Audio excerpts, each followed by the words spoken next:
At least 21 people were arrested and many others were injured as left and right-wing activists clashed in Washington, D.C. recently over the results of the U.S. federal election. To discuss this in more detail is U.S. political correspondent Lisa Daftari joining me once again from Los Angeles. Lisa, the violence grew out of a largely peaceful rally when a crowd of about 10,000 supporters of Trump marched saying that the election was stolen from him, and Trump is yet to concede to Joe Biden. Yes, it's a mess over here. Where to start on this one? We still don't have a conclusive winner. And why do I say that? Well, the media announced that Joe Biden would be the winner based on the projected numbers coming out of the remaining states. The Electoral College has yet to make that statement. And therefore, both Donald Trump and many of his supporters feel that this is still ongoing, that they will contest this. They are running parallel lawsuits, both on behalf of the public and on behalf of the president, to contest these lawsuits to show evidence of voter fraud and cheating. And in the meantime, yes, these were peaceful protesters. If you look at the footage, Hal, a friend of mine tweeted this, and I truly believe that this is a fact. No U.S. president or leader of any world country will ever has ever or will ever have this kind of support. It's amazing. I mean, love him or hate him, you have to acknowledge what a loyal fan base he has. People who love him are willing to come out, are willing to drive their cars with flags, with hats, with T-shirts, bring their children out. And this is really people of all ethnic backgrounds. This was in particular in Washington, and there was violence. The other side not showing the tolerance and unity that their party touts, and waiting on Joe Biden and Kamala Harris to make statements urging people to unite. So it's very ugly. Hal, you and I have spent years talking about national security crises, comparing ISIS to Al Qaeda. We were never comparing the left and right in the United States, and here we are. This is our national security crisis right now. Now, police have actually arrested a suspect in connection with fireworks that went off at a restaurant in Washington, D.C., hitting Trump supporters. Lisa, somebody actually set the fireworks off on a patio. Yes, this is a targeted attack on Trump supporters. Look, if you look at some of these, I couldn't stomach to look at a lot of this footage that was coming out. It was so just violent, full of hate, to target people sitting in a restaurant because they don't agree with the same politics that you agree with, because they want a different person in the White House than you want. This is not American. This is nothing like what we've seen in the past. It's always been, well, if my candidate is not chosen, then I'll wait 4 years and hopefully my candidate or the candidate of my choice will enter the White House in 4 years. But right now, it's just two Americas. It's really a country divided, and unfortunately, they can't see eye to eye. They have a completely different path and a different vision for the future of this country, and that's why I think that it's so emotional, because people are fighting for the future that they want to see for their children and their families. What about the expression, we have to agree to disagree, right? That's what more people need to say nowadays. Ivanka Trump slammed the U.S. mainstream media for its apparent double standard when covering violence directed towards conservatives and supporters of her father, U.S. President Donald Trump. In a tweet, Lisa, she said, "It is outright shameful and dangerous." It is. It's absolutely those two words. And for the media to not be able to put its own politics aside for a minute and say this is wrong, to have headlines that actually depict what's going on, that one side is being targeted and the violence is being used against the other side. This is damaging. And I'll say this, and I've said this before on your show, but I'll say it again. Whatever is happening right now will happen again, and it might not be your side that is winning from it. Meaning, if there's been election fraud, it might happen again against your candidate. So there should be transparency. If there's violence going on, it might be against your side next time. So it behooves us to stop for a moment and say what's wrong is wrong, and to be honest with one another and honest towards one another, for the sake of our country, for the sake of the future of this country. And Ivanka and her family have really withstood so much of that violence violence has been targeted towards them. They can't eat at a restaurant like normal people can. They get spit at. They get, there's so much hate towards them. And again, their family being there to help and to run, the presidency in a way where they didn't need the money, they didn't need the fame, they didn't need the power. But this is where we are, a divided country. Yeah, very much a country divided. Leaders of China, Japan, Australia, New Zealand, and 11 other countries in the region signed a trade agreement over the weekend. Lisa, many feel it's a move to draw the region's economies closer together and sets a new obstacle against U.S. influence in the region.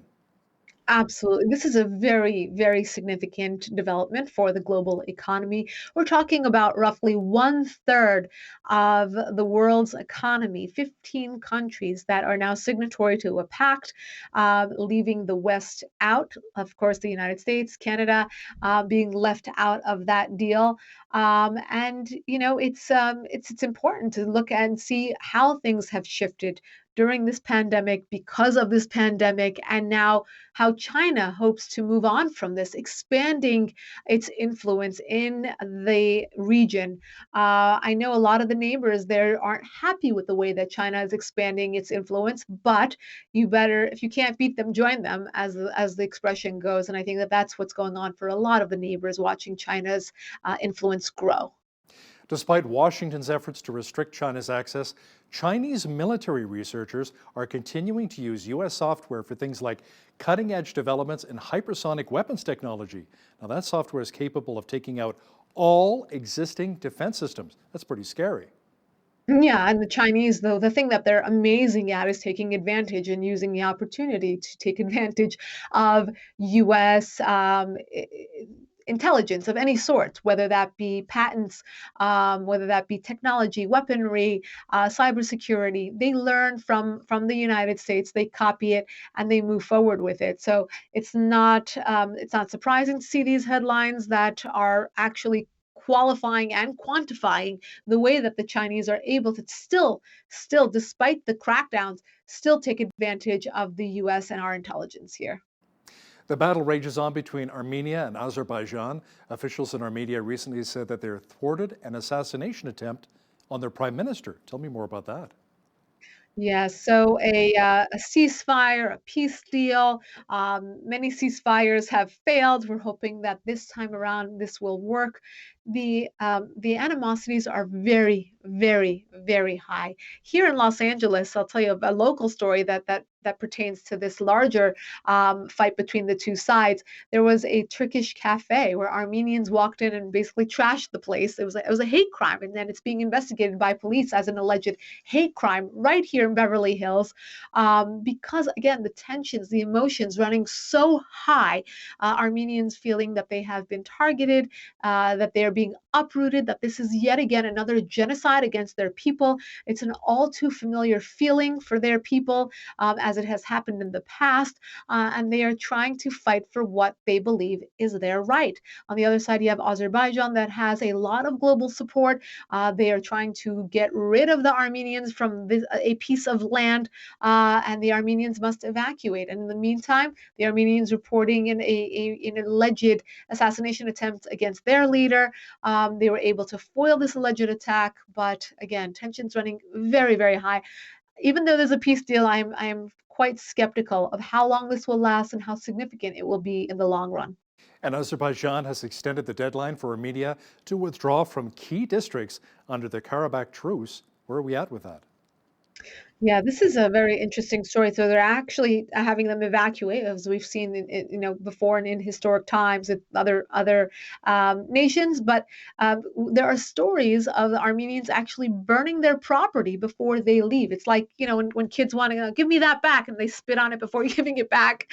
And I don't mean to make light of it, but it's again tensions running, emotions running so high that they would rather burn their homes, their beloved homes, before giving their property back to Azerbaijan. So extremely, extremely heart-wrenching accounts to follow and watch, and to really see the nitty-gritty from the ground on this story.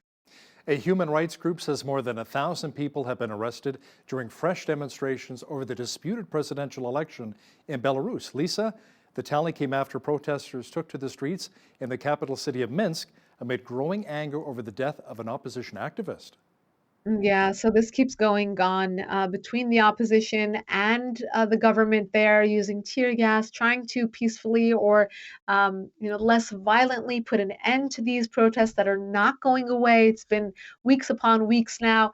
They keep coming out in large numbers, and their president is not willing to back down. He's got support from Russia, he's got support from outside, and he's not willing to back down. And in the meantime, because this violence is growing from the opposition, the things escalate, and now they are, demanding answers from protesters being killed and more violence being used against protesters than was reported before. So this is going on, and who knows when we'll see an end to this. If he's not stepping down, they will continue to protest.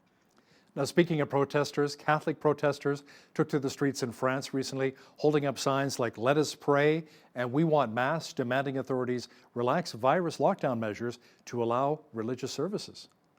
Yes, so religious services all around the world have been canceled because of COVID, with many leaders believing that there is, to be more cautious, not to gather in large groups, particularly when they're going to gather weekly or even daily. In some instances, they have asked religious groups not to do that. Now we've seen I should say, a religious awakening in France because of many reasons. One, because of COVID, and they not allowing them to gather, but secondly, because of the attacks by Muslim extremists on churches because of Macron's comment about the Prophet Muhammad and the cartoons that are depicting him. So when there is this kind of targeting, when there is this kind of persecution, the loyalty and the fervor grows more. And I think people are trying to show their support for the church, and they want to go to mass. They want to gather. They want to be together. And this COVID is just getting worse. We're seeing fresh lockdowns, calls to either have curfews or to go into full quarantine again, all throughout Europe. We might see one again here in Los Angeles again in the coming days. I know here in Alberta as well, we've seen partial lockdowns once again, but we have to understand too, the more we lock down and shut down these business owners, they may not come back, especially the small to medium business owners, which is the backbone of our economy. Lisa, let's circle back to the U.S. federal election for just a moment here. The Trump administration is claiming fraud, and they say we have lots of proof of fraud. They're going to unleash the Kraken, so to speak, some of the candidates, or some of the spokespeople of the Trump administration. What have you seen? Is there any proof of fraud yet from the election? There is. It will be presented. It has been presented. They're in the process of presenting it. I have been in touch. I can tell you on background because most of the detailed information I have is currently off the record. But on background, I can tell you that there is information, there is evidence. There is a very optimistic, for lack of a better word, legal team that is going to work for the president right now. I would just say ignore what you're seeing from the mainstream media here in the United States, because I think they're very quick to dismiss a lot of what has been done. But the bulk of the evidence has not been shown yet. And again, I want to remind viewers that a lot of these lawyers are extremely brave, extremely courageous, because their lives have been threatened. The group Antifa has gone and actually targeted the specific lawyers, the individuals, their law firms, stood outside their law firms, protested outside their law firms, and they're doing everything they can to silence this movement. Look, again, coming from a nonpartisan point of view, for the sake of the nation, we are asking for transparency. There should be transparency on both sides. And again, this will mean for more fair and legal elections going forward, whether it's in 4 years or 8 years or 12 years. This is what we want for the nation. Let them show the evidence. If there's no evidence, everyone will rest their case and move on from this, but let them show the evidence. When do you think this will actually wrap up? Look, inauguration is in January, so I think that it'll probably be right around then that we'll have some sort of answer. Either we'll have President Trump concede and an official statement from the Electoral College that Joe Biden is the winner, or we will see what will happen with these suits. Remains to be seen what's going to happen here. Political correspondent and our foreign affairs expert, Lisa Daftari, thanks for joining me once again from Los Angeles. My pleasure. On behalf of all of us here at Bridge City News, I'm Hal Roberts. God bless. Thanks for watching.